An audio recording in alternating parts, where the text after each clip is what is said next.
Good evening sa ating lahat no guys. Andito na naman tayo para mag-reaction. No? Sino ba yung proud dito na alagad ng mga alagad ni Chris na Mahusay? Ako kasi proud akong alagad ni Chris na Mahusay, no?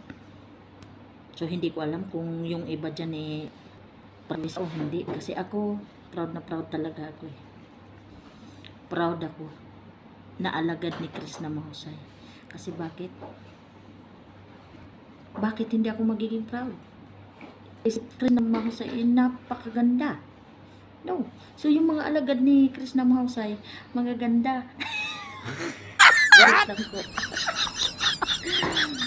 Ay, sino po ba yung kinikilig dito? Nakapanood na ba kayo ng vlog ni Inday Krishna? Ako kasi napanood ko na, no? So,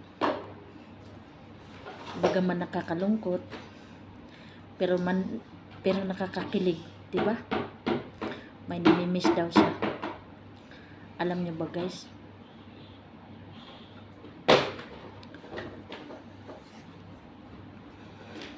Huwag kayong maging basher, no? Huwag niyong isipin kung sino yung nami-miss niya. Malamang si Sir Paul, 'di ba? Wala siyang ibang nami-miss kundi si Sir Paul. No? Kasi, uunahan ko na kayo. Baka iniisip nyo, si Dongs TV. Hoy. May asawa naman yung taong yun. No? Tsaka ang layo naman nun talaga kay Sir Paul, no? Hindi ako basher, ha? Hindi ako galit. Hindi ako galit kay Dongs TV. Pero, opinion ko lang. Si Dongs TV ay may asawa, no? So talagang imposible na magugustuhan ni Inday Krishna yun. Maaring humanga siya, pero pangarapin na maging asawa niya, hindi ko lang alam, guys, no? Pero tingin ko hindi, guys. So yung kilig-kilig na yun, please lang, ha, huwag kayong mag-isip ng hindi maganda. Kasi kung solid supporters ka ni Inday Krishna, no, at solid supporters ka ni Pugong Biyahero, iisipin mo na si Pugong Biyahero ang nami-miss ni Krishna Mahusay, hindi sa kung sino-sino lang, no? Nakakakilig sobra. Kahit sabihin ni Pugong Biyahero na private na nga ni, pero talagang hindi maiwasan, ano, na pag nag-live si Inday Krishna, pumapasok si Sir Paul doon, no? At ang ating Inday Krishna naman, nababanggit ng palaging may pahihiwatig lagi sa mga sinasabi, ano, palaging may parinig, no?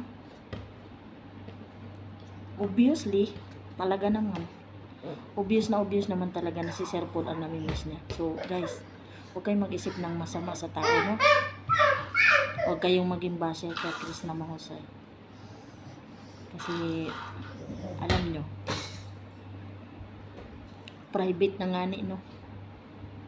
So lahat ng mga ginagawa nila, kahit nagko-call, nag-uusap siguro sila sa call, nagme-message sila, hindi na natin malalaman yun kasi private na nga ni, no? Private na nga ni. So kung ano mang yung ano, siyempre hindi na nila yun ipagsisigawan sa mundo. Pero alam natin sa mga sarili natin, kung masulit tayo, ramdam natin na kung sino man yung nami-miss ni Chris na Mahusay, yun ay si Pugong Biyahero, si Sir Paul Tisaluna, okay? Si Paul Joseph Tisaluna, yun ang nami-miss ni Chris na Mahusay. Gets nyo, guys? So wag na kayong ano pa, no, kung kasi may nakita ako ng mga issue na naman ngayon, no? So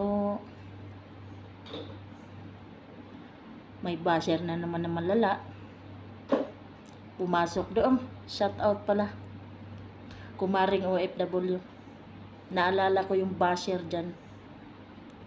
no? Bing. Si Kampun Bing, no? Stop. Tigilan mo. Tigilin mo yung kakaisip na hindi maganda sa tao, no? Huwag kang bintang ng bintang. Or may binibintang ka man sa tao, panindigan mo yan. Patunayan mo, huwag kang ngak-ngak na ngak-ngak, no? Kasi alam mo yung live na yun, ang ganda-ganda ng kwentuhan, di ba? Bigla kang pumasok. Agaw eksena ka, no? Papansin ka. Yun, papansin. So, sana tigilan mo yung ganyan mo, no? Please lang. No? Kasi baka akala mo lahat ng mga tao na nandoon sa live na yun, ni Kumaring OFW, naniniwala sa'yo. Para sabihin ko sa'yo, kahit ako hindi ako naniniwala na mahal mo si Krishna. Hindi. Kasi una pa lang na comment yun, baso ka na eh. So, sa tingin mo ba, papaniwala mo ang lahat doon? Siguro, ilan doon maniwala sa'yo. Pero ako, personally, hindi talaga naniwala sa'yo. Basher ka. No? Gawa-gawa kang kwento. Kung meron ka mang kwento, patunayan mo na.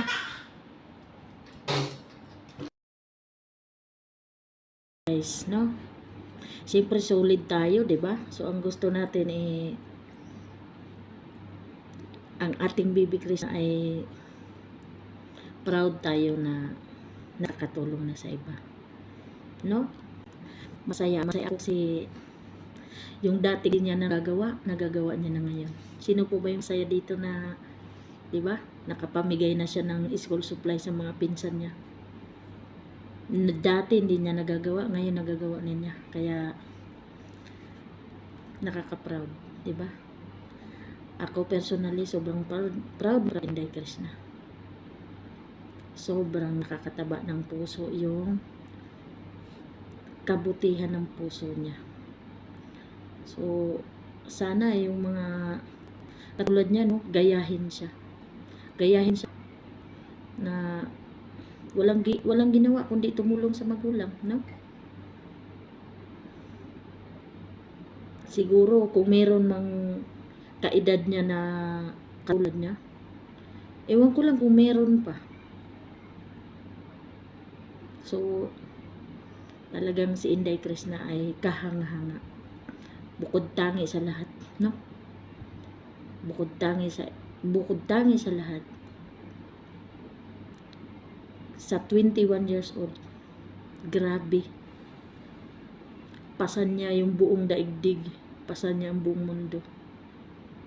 Pamilya niya, no? So yun lang guys, no? And magpapasalamat din pala ako sa mga taong walang sawang nagsuporta sa kanya. Salamat. Maraming salamat po talaga sa inyo. And siyempre sa mga nagsuporta din sa akin, salamat po talaga sa inyong lahat, no? Dahil kung wala kayo, hindi rin naman ako ganahan magawa ng video, magawa ng reaction video kung hindi kayo nanonood, hindi kayo masugid na nanonood, nagla-like, nagko-comment, nag-share, no? So, thank you so much po talaga sa inyo. At sa lahat ng nag-subscribe sa akin, thank you so much po talaga. No? Thank you so much. Si Lord na po ang magbalik sa inyo ng biyaya.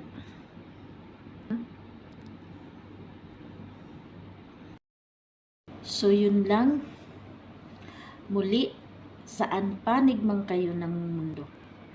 Magandang umaga, magandang tanghali, magandang gabi sa ating lahat. God bless us all. Bye-bye. Thank you for watching.